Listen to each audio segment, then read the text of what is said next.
Hey, I want to thank you for listening to today's podcast. I'm not sure how you found us, but I want to let you know that we have made it as easy as possible for you to find, follow, and share this podcast with as many people as possible. All you have to do is type in Community Solutions, and we're in the Apple iTunes Store, the Google Play Store, we're on Spotify, and as usual, you can find it out on YouTube or by going directly to podbabble.com, the great podcast network that we're part of. So go out there and go nuts, because the more that you share this information, the greater opportunity that you have to change your community. So thank you again for listening. Now let's get back to the show.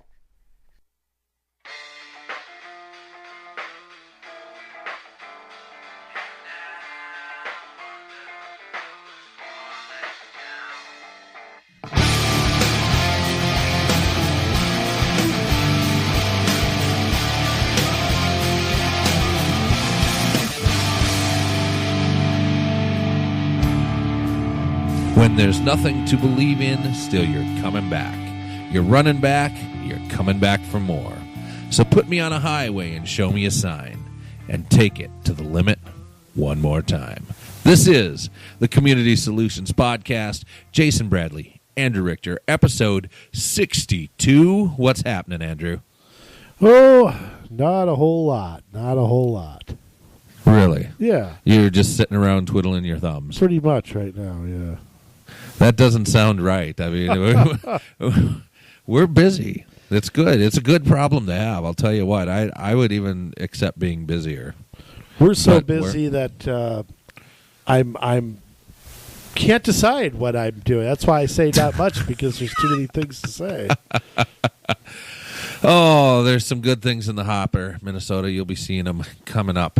I tell you, it's nice out. People's attention are going to go everywhere else. I mean, don't get me wrong. The closer we get to conventions, obviously, there's going to be a little peak in political things, the interest in political things, kind of wane a little bit over the summer months, come back strong over the fall into the election. You can't watch TV. No, but let me tell you, I mean, that's our biggest mistake, I think, is that we give these guys a pass and we just kind of check out and do our own thing. Yeah, but giving a pass is not happening in one particular city today. Oh, that's for sure. And this better I'm get cutting you all right to the chase here. Okay, that's good. Right to the chase I'm cutting, because We got a lot to talk about. you and I are sitting. Now, we touched on this a few weeks ago, and Yeah. I even teased it a little bit last week when we talked to Philip Parrish. St. Louis Park, Minnesota, not only is the new Hope, okay, it's the new Hope. It's the new Hope on HGH growth hormones. They're on steroids. They're on uppers. They make New Hope look like a bunch of amateurs. They make New Hope look like terrible. the Constitution Party. It's pretty bad. We're sitting in this city right now, Jay, and that's It's St. Louis Park, Minnesota. oh, And it's about as bad here. You know, I'll tell you what. If I were to flip a coin between here and Minneapolis, I'm not sure which city would be worse as far as a city government would be concerned. Probably slightly Minneapolis. yeah, just but- because of the sheer size of it. But St. Louis Park's working hard to catch up. Yeah, They're trying. They're Gotta trying. give them that. they get an A for effort. And a D for results, but an A for effort. Right. Oh, my word. I mean, I don't know. I've kind of watched the city from afar, and just some things were not adding up for me. And there were things that I saw that I didn't agree with, and I'm like, wow, that happens in just about any city. But, we heard about a couple of things recently that once we really started to dig in, it's like, oh, my word, we really need to take a look at St. Louis Park. And I think today you all are going to be shocked at what we have found out. Well, and I'll say this much. We're just scratching the surface. Oh, absolutely. I mean, we could scratch this itch we could do an entire calendar year on the city. But, I mean, just to start with, okay, they have a mayor. We touched on Mayor Spano a few weeks ago. Yeah. who I am going to predict right now is within 2 to 4 years is going to be running for higher office. I have no doubts about this at all whatsoever. Yeah. This guy thinks he's going to be governor or I don't mean like me, who I know I'm going to be. I mean, this guy thinks, he's building the DFL resume that would have been radical 20 years ago, and now it's mainstream. Right. First off, we talked about this a little bit, and I don't know, again, legally, I still don't know the answer. But Mr. Spano, his day job is the Deputy Secretary of State of Minnesota. Wow. So again, we talked about this with ranked choice voting, an obvious conflict of interest. Right. He should step down as the mayor immediately. Won't do it, of course, because he's got his own personal ambition. Right. He also has served as the marketing director for the city of St. Paul under Mayor Chris Coleman. And he served Senator Klobuchar overseeing statewide policy, which is interesting since she's a senator and certainly doesn't represent the state the way a senator is supposed to, and leading her 4 state offices and staff. So this guy's a DFL heavy hitter here. Absolutely. I mean, this is a guy clearly with a path that he wants to go. Let me tell you what else he serves on. Well, that's not enough. Oh, that's not enough. I thought you were done. He serves on the Southwest LRT Corridor Management Committee. Oh. The Executive Committee for the Regional Council of Mayors. He is a member of the U.S. Conference of Mayors. He is the chair of the Transit Subcommittee and a member of the Transportation Committee of the National League of Cities Federal Advocacy Board. Oh. So this guy is everywhere. Wow. We've talked about the National League of Cities, and that must have been with his hookup with Chris Coleman, who was the head of the National League of Cities while he was still the mayor of St. Paul. I should add, too, that he is spearheading a climate action plan. St. Louis Park is committed to being a carbon-neutral city by the year 2040. Good luck. Yeah. I'm just going to have to drive more when I'm here. I guess so. So, Make his job a little tougher. So, I mean, this guy, is dangerous. This guy is out of control. How else would you rate him? Yeah, it's terrible. I don't know how to rate him. I mean, it's bad news all the way around. I mean, he has put together quite the resume. Yeah, and I'm going to say this too. I mean, when Ron Latz, remember he was on the St. Louis Park City Council back in the 90s. I would say when he steps down, I would say when Peggy Flanagan, who is running, I don't know if Spano is on the A or the B side. Right. But she is running with Tim Walz for governor. I mean, there are going to be openings here, and I'm going to stake everything on it. Yeah. That this guy is the guy who goes up and goes forward. I don't have any doubt in my mind that's where he's headed. Yeah, well, he is not just someone that sits on all these boards. He also does a lot of public speaking. I know that he is speaking, or has he spoke already, at getting started with building racial equity in your city. I guess that is not happened yet. I believe that's later this year at the city summit, or the annual conference of National League of Cities, I believe is what that is. Yeah. So that, I'd like to know how he's getting there. How's he getting there and back?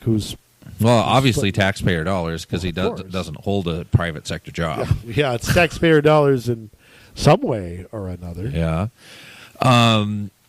So he's speaking at that, and by the way, I mean, we've said this plenty of times before, National League of Cities, when they get together, they come up with policy that they filter down to all of their state organizations, like the Minnesota League of League of Minnesota Cities. And so you look for those things to then be filtered down to your cities next year. Mm-hmm. Once they have that conference, they'll take it back and figure out how to disseminate that to the states, and each state has one. So it's a national problem. It's not just, and I should probably add, I mean, that's why if you're not from St. Louis Park, I mean, you need to listen to the show, because this guy has the ability to affect you at wherever you live in this state. And there are lots of cities that do similar things or try to aspire to similar heights as what St. Louis Park is doing, just on a smaller scale. Yeah, and I would add this too. If you go to stlouispark.org, you have their 2018 budget and capital improvement program. One of the things, in fact, one of the very first things they talk about is advancing racial equality. And the city completed year 2 of a League of Minnesota Cities and Government Alliance on Race and Equity Center for Social Inclusion program. I mean, so he's speaking about this from his position with the National League of Cities, which then goes to the Minnesota League of Cities, which then he implements a plan that he had a hand in creating at the National League of Cities. Right, and then I bet he goes around everywhere trying to get this done. This will be in the League of Cities handbook. Did you all follow that, people? Because it's the city hired the first ever racial equity coordinator to help the city on its continued journey in advancing race equality. Somebody named Alicia Sojourner joined the city in 2018. I'd like to know her background on how you get that job. How do you get the job of a racial equity coordinator? That's a good question. That's a full-time, 40-hour-a-week job? I guess so. I mean, they need to be coordinated. Minorities, I guess. But let's just say St. Louis Park is 85% white. So really, you're coordinating 15% of the population. Coordinating them to do what? I don't know. I haven't seen the job description. I assume it's, I don't know, many wonderful things, I'm sure. Well, I mean, how does a city, remember, it's not their job to social engineer here. I mean, how does a city provide, are white people getting their snow plowed first? Are white people, do they get priority for park and rec programs? Or what's the problem that's trying to be solved? Let me go a step further. If there is a racial problem in St. Louis Park, Minnesota, you only have the current council to look at because they have allowed this problem to take shape. Yeah, so let that sink in. If they're trying to solve a problem, it's a problem they created. Pretty much, I guess. I mean, they want to achieve, they've got an environment and sustainability goals. I mentioned the climate action plan. We can get into that a little bit more later, but they are going to be carbon neutral by 2040. How that happens, I don't know, unless they ban every vehicle. I don't know how that's possible. Their budget, out of control, maybe the one word I could describe. Over $31 million is their general property tax levy. Wow. Now, the general fund eats up most of that. They pay over $3.1 million a year in debt service. $3.1 million in interest? Wow.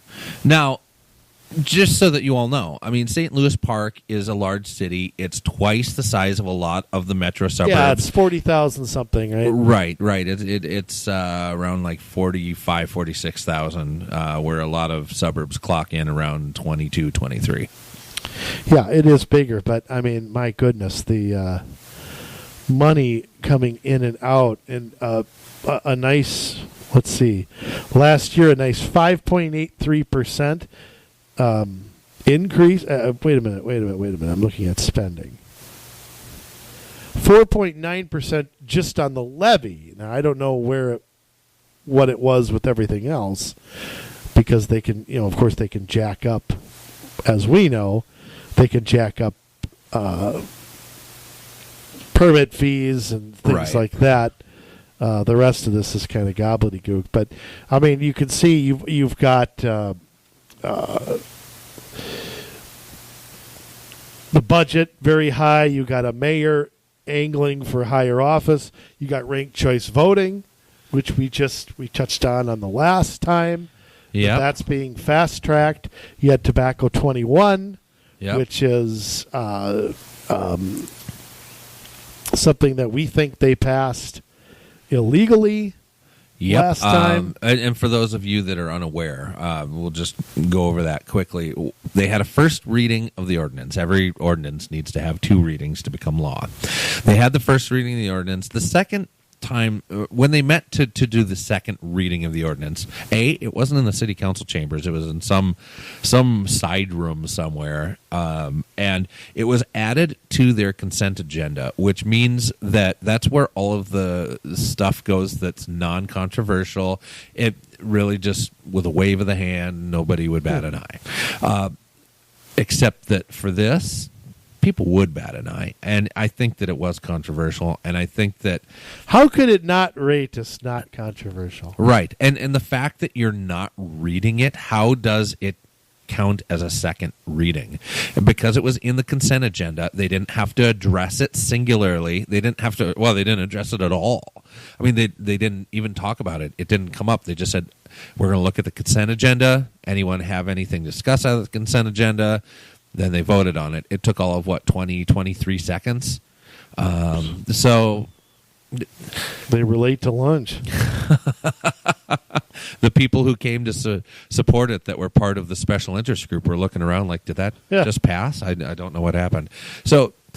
Yeah, so there's that. They are a step 3 green step city. Oh boy. You know that they're going to step 4 and maybe even step 5 because they want to be carbon neutral. To do that, they're going to have to implement the really stringent metrics and regulations that come along with becoming a step 4 green step city. So they're going to have to track. They're going to have to, because they're not going to be able to just do it willy-nilly, right? So. Well, no. I mean, nothing can happen that quickly. One of the things, their projects for being climate neutral, youth-led initiative to increase energy efficiency and renewable energy. How about you leave the youth out of this and just... Yeah, but the youth is all about how to plant ideas in their head. And that's what I mean, leave the youth out of it. Install electric vehicle charging infrastructure in public parking lots. I got to say something. There is a Quick Trip in Brooklyn Park that I used to go to when I lived in Champlin. Mm-hmm. There's an electric vehicle station there. Is that the one off of Noble? Noble and 610. Yeah. Yep.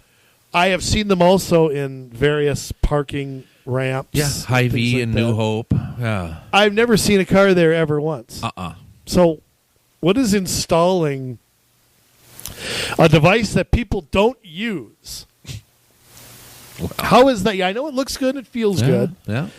How is that an efficient use of our tax dollars? Well, it's not, and that's the thing. It is, because you're looking at public parking, and you're looking at the city paying for this. This is your tax dollars paying for electric charging stations. This is not what a city is supposed to do. It blows my mind. Well, here's another thing. Here's another one of their goals under this.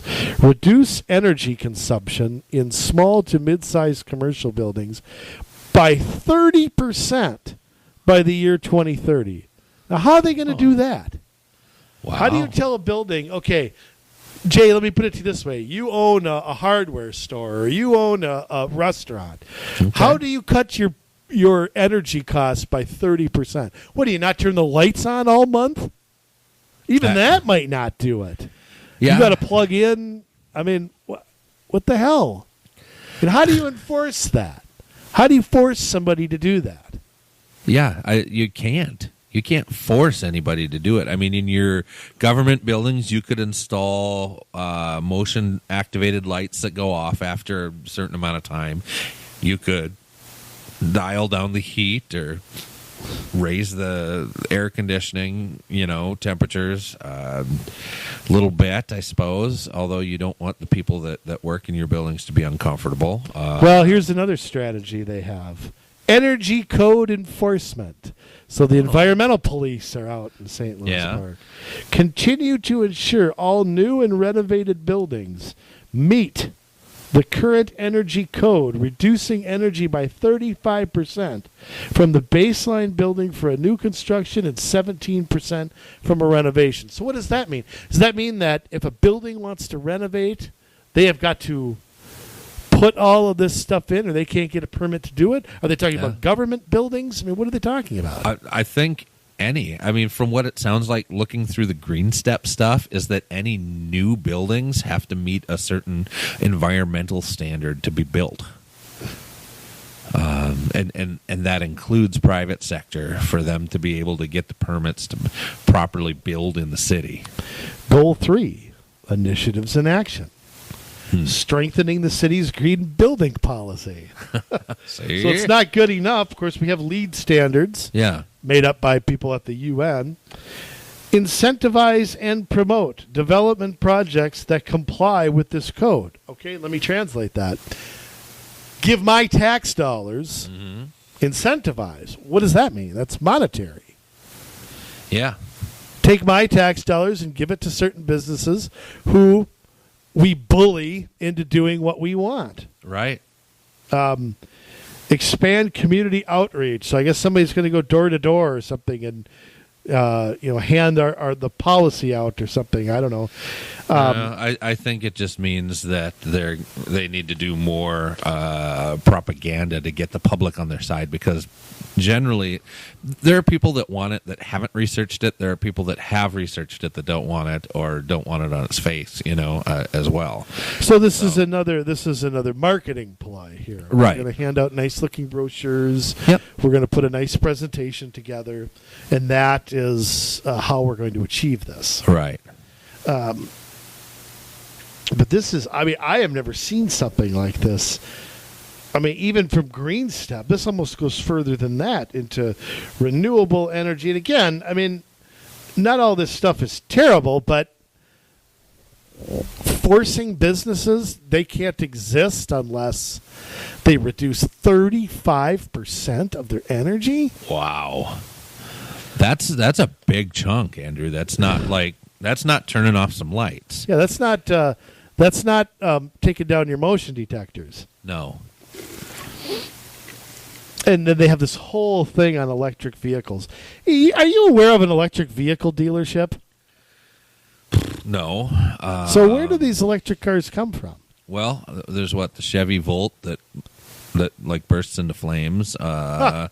What about the Escalade? What is that? That's not electric. That's no. Hydro, or not Hydro. Hybrid? Hybrid. Is it now? I think so. I think it's the Escalade. The Cadillac Escalade? Yeah, maybe. I could be wrong on that. But I don't know. The Ford Escape, I know, makes one. Not all of them are hybrids. But then again, with the hybrids, you're not plugging them in either. You have a separate electric motor that assists with the gas motor, but it's not a car that you plug in. Teslas are electric? Yeah. There's a Tesla dealership around. I've seen a few. But again, here's another thing that's part of it. Encourage alternative low-carbon fuels and fuel-efficient vehicles. When you hear government say encourage, what exactly do you think of when you see that? The government doesn't voluntarily do anything, but no, and in fact, I don't even think of them giving tax breaks to that type of vehicle. I think of them giving financial penalties to the vehicles that they don't want. That's a good way the government encourages.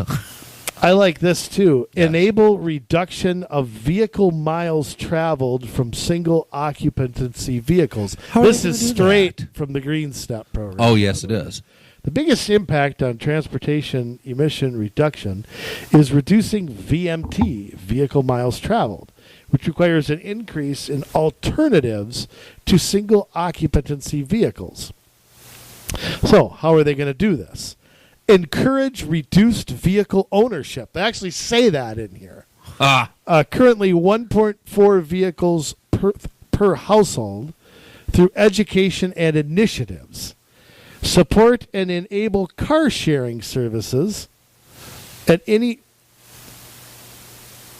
such. I've never really heard of these, but Our Car, Zip Car, Yep. Car to Go. You've heard of those? Yeah, Okay. I mean they're car sharing. It's Continue to modify land use to encourage alternate modes of transportation, Oh, my consistent with the city's complete streets policy. right, which they did for Green Step. Yeah, and I'm sure they did install roundabouts to reduce vehicle consumption, implement TOD near anticipated LRT stops.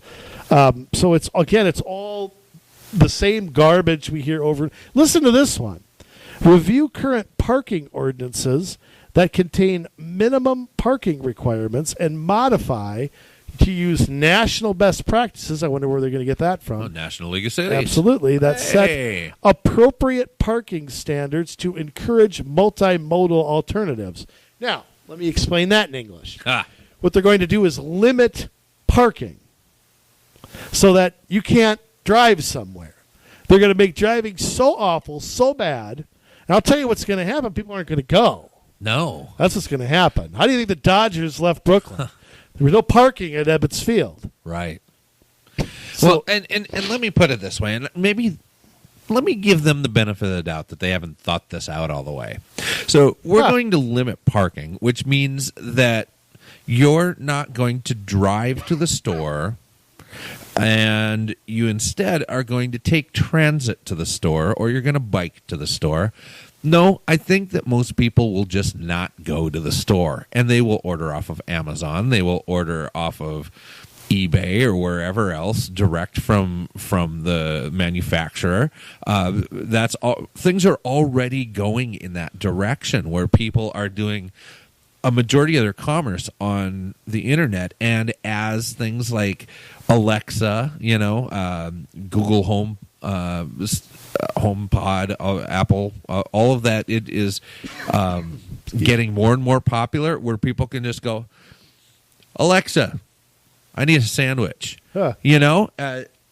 Right now, I mean, Amazon is already delivering food. I mean, you've got places like Grubhub and all that, and Amazon's in the mix as well. So people don't have to go out to restaurants. They can order from their favorite restaurant, even if they don't do delivery now, to have the food delivered to them. If there's no parking, they're not going to go to the restaurant. They're going to stay in their home. They're going to throw on Netflix or something. They're going to watch their favorite movie, have their favorite meal, and they're not going to go out. Those businesses will get hurt from some that can't afford maybe the delivery costs or something like that. But you're going to have people that can afford it that are going to choose to stay home. It very well could affect, a business's ability to stay in St. Louis Park. And you might see, I mean, it's hard to move a restaurant. It can be done. It's not easy. But because they're With local leases, mom and pop. With leases that are signed, some are 3 years, some are 5 years. They can't just pick up It's and just move. expensive, moving all your equipment and all that kind of stuff. More likely, you'll decide I can't afford to stay in business anymore, and you'll close your doors. And it's going to have such a big effect. Already in West End, it is really hard. West End of St. Louis Park, I'm talking. It's a fairly new development where they have a bunch of restaurants, they have a movie theater, they have all of this Now, stuff. what's that over there. off of, Jay? It's over kind of by Cedar Lake Road and trying to remember what some of the cross streets are over there, but it's kind of tucked up against Highway 100 on why That's not really the west end of St. Louis Park. I don't understand why they call it West I don't know End. why they call it that either, I mean, that's why I'm confused. I thought that's where it was, and I'm like, why is it the West End? West End to me is over by Hopkins or something. But right, maybe they should have called it the North End because it says maybe they were looking kind of down. the middle, they were looking south. I don't know what. I mean, but you're right. And let me take it a step further. Yeah. If you go down there, I mean, you see every trendy thing. From mixed use to, complete streets. There's no on-street parking that I know of. You have to find a lot. Yeah. There are some public parking lots. There's a ramp in the back. Well, yeah, too, there's a couple of ramps. As that gets you to some of those businesses. The parking lot where Cub Foods is, and they There's a Home share Depot it over there with too. a couple of restaurants. Always full. It's hard to find a place to park. There's no other place to go park unless you go over to the ramps and want to cart all your groceries across the street back over to those ramps. It's kind of a mess, and they've done it that way on purpose, and it's hard to drive down there too. I mean, it's really crowded. Yeah, I think it's dangerous. And you go over by, I don't know if it's off Minnetonka Boulevard or 7, but there's some areas over there. I can't even drive my truck in them. Yeah. I mean, it's so condensed. And, I mean, you've got, again, mixed use. You've got every trendy thing some yuppie city. And so that's what St. Louis Park's become. They've become, like we talked about at the beginning, it's a race to see who can be worse, and they are coming on the final stretch of the. It's pretty bad. Period. Right. I mean, but I'll tell you what. I want to go back to this racial equity plan because I'm still lost on. I want to go to the mayor. I know it seems like I'm picking on him, and I am. I admit it. Listen to this quote. Now, you tell me what this means. The result of St. Louis Park's, by the way, this is on their website, stlouispark.org. Mayor Spano, if you are going to pull a Renee Bowman and say that I'm misquoting you, I'll tell you where you're quoted. So if this is wrong, you're to blame and whoever works there is to blame. So you can quit your damn whining. The result of St. Louis Park's work on racial equality, and they've done what exactly, will result in a more effective delivery of city services to all our neighborhoods and make our community more equitable, inclusive, and welcoming place to call home. Now, you tell me what he just said. Like I just said before, do the police come to the white person's house first? Is that the problem? Does the white people get their streets plowed first? What's the racial equity problem? I mean, again, you're looking at 85% white. But again, he said city services. Right. So what does the city provide? Police, Water. fire, parks. Does the water get shut off to black homes or something? Maybe there's no street lights over there. It's not equitable unless everybody's got a... Roscoe P. Coltrane's got a light that he can flash on and off? I don't know. I mean, I would gather that there are minorities that live in houses that are mixed among the majority of the population. It would make St. Louis Park, what do you call it, normal? Yeah. I mean, how's that any different from Crystal or Golden Valley or... right. And now, you may have, like in apartments and whatever. They may cluster in some spots. But again, wait, what city services? Go back to New York City in the turn of the century. You never had a more clustered city than that. Right. Well, that's nothing new. Right. I mean, and that just Little Italy.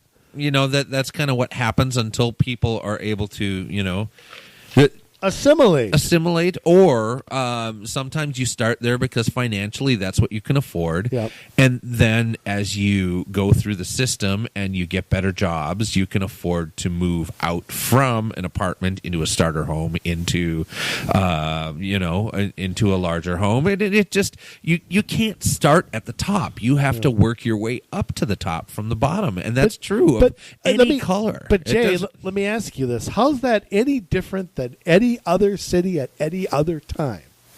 Okay, I mean, from the beginning of time, we've had this. Right. Where there's poor people. I mean, it's not like St. Louis Park is full of people who make minimum wage and full of people who are millionaires. Right. Okay, they have apartments. They have, some of them are not cheap, by the way. They have rentals. They have small homes, large homes. They have a mix of 20 different things, no different than any other city. And I still don't get where is the delivery of city services. I'm still lost on what the mayor means by this, and all you see is a bunch of mumbo jumbo here about the usual buzzwords that you keep hearing from all the diversity inclusion crowd. They love feel good statements but they're not backed up by any action, or they're not back. They can't measure results. And I don't know what they're getting at. Right. I don't either, and you can throw those buzzwords around all day, but I mean, unless you're able to achieve results that you can track, that you can, unless you're able to show your work, it really doesn't mean a whole lot. And this sounds like a bunch of great platitudes. Let me put this out there as, community solutions. We train people to run for office. We help people understand these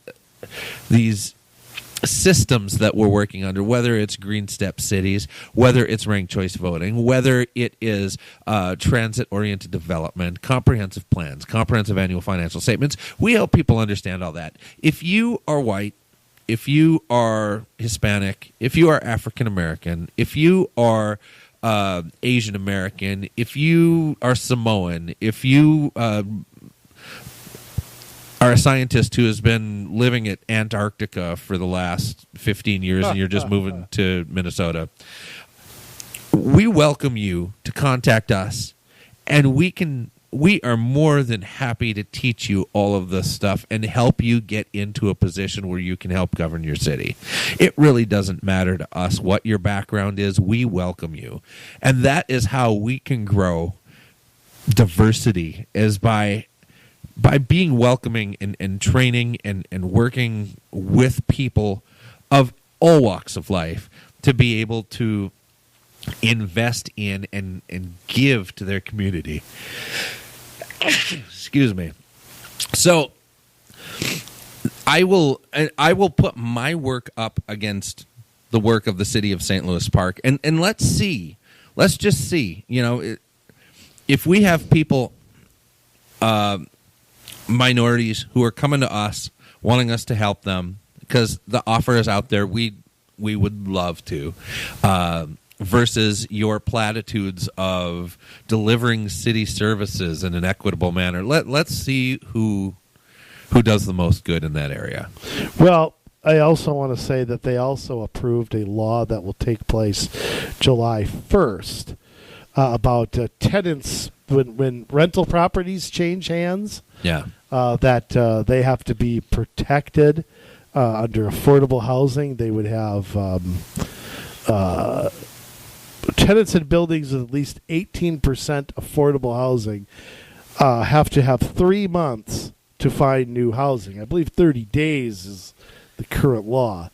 It depends. Yeah, if a new owner raises rents, they have to provide relocation fees ranging from $2,600 a tenant to up to $4,100 per tenant. What? Yeah. So the city, your tax dollars, if you live in St. Louis Park, is going to pay for relocation costs. No. I don't think it's that. Okay, so please explain this to me. Well, I'm trying to, but I hate the Star Tribune, and they block me from seeing everything here. So if the owner raises rents, screens existing tenants, or cancels leases without cause, well, first off, that's a legal action if you cancel a lease on either side. Right. So there's already a legal recourse for this. Right. They would have to pay relocation fees. So the owner would. So if you're a landlord and you have rental units in St. Louis Park, you will now be on the hook. Only if they fall under the affordable housing guidelines. Right. You have at least 18% affordable housing in your complex. You will be on the hook to provide for relocation costs. That to me is amazing. That, okay, I've got this tenant who's tearing up their apartment is going to cost me thousands in repair costs. Well, I don't know. Again, this article is not letting me read it because I won't pay the Star Tribune to subscribe. Well, I don't blame you. But I believe it is new owners. I believe when something changes hands, that's where this takes place. In fact, one of the council members said 90 days wasn't long enough. They wanted to go longer than 90 days. I want to get this person here. Well, that doesn't make any sense at all. So, this city council, it doesn't matter. It's more of the same. It's we have to provide special things for people that not available to everybody. You know, we have to make special exceptions for people because it makes us sound good.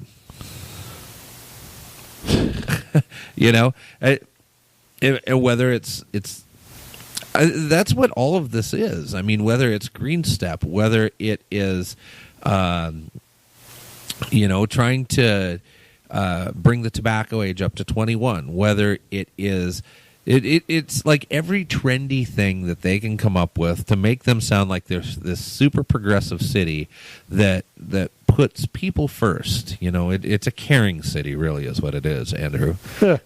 It's a city that cares about its people enough to take chances on laws that you won't find everywhere else. I mean, they have allowed themselves to become like a training ground for new policy at the city level. They're often, first or second, third. They're really early in the process to jump on some of these things. In Tobacco 21, they were the second city to jump on Tobacco 21 behind Edina. As far as, continuing to work on Southwest, when most of the people along that Southwest line, a lot of the cities along that Southwest line don't want it. Well, a lot of the people don't. The city governments, I think, want it. But well, some of them. I know that there were some real fights along that line. Especially with like water and quality and stuff like that. And I know that. Further southwest, once you got down into Eden Prairie and some of those areas, that they weren't too happy about it. Maybe, but their governments aren't representing their people. Oh no! Well, that's all over the metro. All self-interest. So, yeah. I mean, again, we're scratching the surface here, but this city has got to be dealt with here. And you're going to see some action on the blog. You're going to see some tweets. You're going to see us bring up St. Louis Park any way we can. Mayor Spano, I'm putting you on notice that we're going to track you and every word you say, and you're going to learn to love us as much as humanly possible. Yes. Well, let's talk a little bit about their budget. We've got some time. Yeah. So as we're going through and looking through, their comprehensive annual financial report, I mean, it's crazy. I mean, they have a housing rehabilitation fund. So this is to rehab houses. It doesn't say in here, as I've kind of looked through, I mean, if they're just taking blighted properties, fixing them up and flipping them. I mean, they're obviously it's going through the EDA, whatever it is. Yeah, probably. And that's, like the EDA fund. That sounds like two separate things, though, because the EDA does more than that. Oh, absolutely, yeah. So that's probably a separate slush fund for something else. Oh, unbelievable. And again, I mean, I have to say this, though, about that. There are circumstances, I think they're very rare, where a government maybe does need to step in. If a building is not safe to live in, if a building is, it can be an eyesore for the entire neighborhood. What I object to is government being the first place where that goes to. Right. I want the government to be the last resort. Yeah. And I think in a lot of places it isn't like that. Right. Yeah. And then there is an EDA development fund as well. So that's another one. It's amazing to look at. They've only planned out. I mean, their document goes out to 2027 here, but they only have like the next couple of years planned out. Looking at that and looking at sidewalks and streets. I mean, they're looking at like $250,000 for Southwest Light Rail Transit stations. Just the technology alone, $200,000 in 2018 and $200,000 again in 2019. That's $400,000 for technology in stations for a light rail line that might not get built at all. Well, and it's not going to be built in the next 2 years. No, it definitely. And I would won't add be. to that, if the city doesn't run light rail. No. So why is St. Louis Park forking over $400,000 when they don't run right? It's run by Metro Transit, whether it should be or not. Right. It's a different debate, but St. Louis Park doesn't. But I mean, even for a city of this size, I mean, if you're looking at $400,000 on technology, it's also $666,667 this year, next year, and the following year for the base design for Southwest, and $148,422, $445,261 next year for. It looks like some redevelopment along Beltline Boulevard. I wonder if they're paying that money to their whatever their Botno Boulevard partnership is. Yeah. I wonder if that's where that money's going towards. Right. Yeah, and that's all okay. So that's money that they're putting away in their fund for that, or that's what's in their fund for that over the next 3 years, I guess, is how that reads. But then they talk about general obligation bonds, and so there are further bonds as well. It looks like this year is just over $1 million for the base design, and $1 million even next year. What? That's what it says in here. Bonding? General obligation bonds, yeah. Full faith and credit of the government. Translation, we can tax you to death. Notice I'm not a even lot of money. I'm not even following along, Jay. It's too Yeah. bad for me to look at. Yeah. It is bad. That's for sure. Well, I'd like to know what they're paying. Excuse me. What they're paying $3 million a year in interest on. That's what I'd like to find out. Yeah. I mean, if they're paying that much in interest, what do they owe in principal? Well, that's a good question. I don't even want to look, but it's a lot. I mean, that's a tremendous amount of money to be shelling out. And you talk about how much of that is. That's almost 10% of their expenses. Yeah. Yeah, that is. Which is extremely high. I mean, it's very high for a city. They're big spenders. That's for sure. I mean, my favorite is the bike lane in the middle of the road out here. That's you probably, like that? That's probably my favorite thing about St. Louis Park. I know we've put videos out and made fun of that, but I that is one of a kind. You'll find that out on Twitter. Yeah, they got some bike lanes out headed out to Westwood Nature Center that are right in the middle of the road. So we're encouraging kids. We're encouraging accidents, if you ask me. Yeah. Absolutely. Right, not we. No, not Community Solutions Minnesota. That was the royal we that you were speaking from there. Their financial documents, I mean, because it is such a... I mean, it's 53 pages of just... It's actually short. Yeah. I hate to say. Yeah, it is. Well, I don't think this is their complete CAFR. Oh, it's just highlights. It's just highlights. They got a 53-page highlight. See, normally highlights are on like 4 pages. I know. And that's the thing. Yeah, these are just highlights. I mean, it's talking about... We're just pulling out the important stuff. Their equity program. It's talking about all of these wonderful financial numbers that nobody's going to be able to read anyways. If I can't read them and I don't want to read them, then they can't be read. The truth. We can figure it out. We can painstakingly figure it out. Yeah. But, I mean, this is just an example of what is going on all over the metro. Granted, this city is probably worse than most, but the other cities are kind of like a microcosm of what's happening here.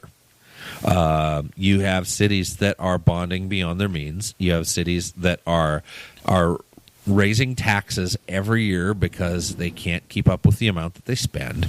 You have cities that...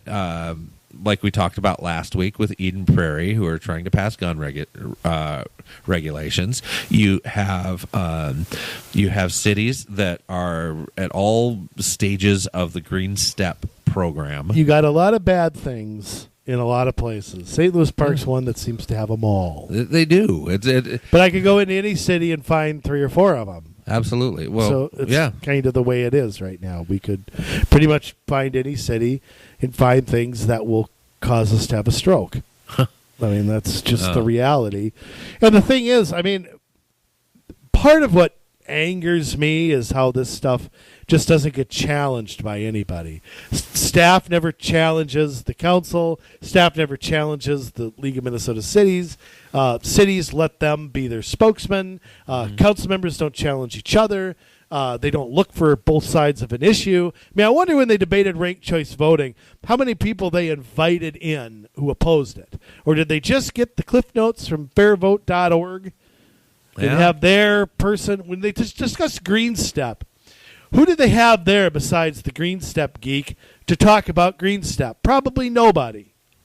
Yeah, and they may not even have had that. They might have just got they might have got, hey, Golden Valley's doing it. Yep. New Hope's doing it. Maybe we should jump on board. And here's the glossy one sheet from the Minnesota Pollution Control Agency. I bet looks great. I'd bet every dollar in your wallet, Jay, all $5. But that's exactly what happened. I don't know if I have $5. Okay, well, $2.71. But that's 100% what happened. Yeah. That's what's happening all over the board. So it's the one thing that St. Louis Park, I think, like you said, it doesn't just have 3 or 4. It seems to have them all.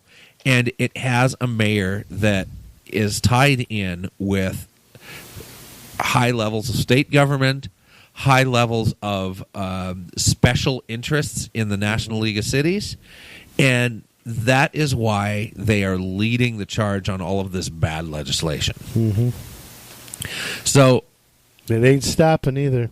No, not anytime soon. It's not. Not unless people in St. Louis Park or in whatever city you're in. I mean, let's just... Okay, this show is about St. Louis Park, technically speaking, but it really is about your city. Wherever you live in Minnesota, or wherever you live in the world, really, these things are happening. Climate change, regulation on methods to defend yourself. Like in England, you can't get guns, but they're starting to do regulation on knives. You know, it is crazy out there. And wherever you are listening to us, you need to get involved. That is the only way to stop this stuff from happening to your city, to reverse the tide of bad legislation, and to start making common sense solutions again. So if you're interested at all in running for a city council, getting on an advisory commission, you want to tell us about all the bad things that are going on in your city, we're more than happy to tell the world about them. You can email us at commsolutionsmn@gmail.com. That's commsolutionsmn@gmail.com. And you know what? We will do our best to help you out. That's why we're here. We'd love to come out and talk to any group out there that would love to have us come and tell our story or tell you our plan on how to get involved and get to 20,000 strong here in Minnesota, we can do it. I believe it. I've seen the numbers. This will work. So find us out on the internet. COMM Solutions MN. Just start Googling it, put it in social media, you'll find us. With that, we're going to come back next week with an even better episode, if that is possible. I'm not sure if it is, but we'll do our best. We are Andrew Richter and Jason Bradley, Community Solutions Minnesota. We love you, Minnesota. Now it's your turn to get to work.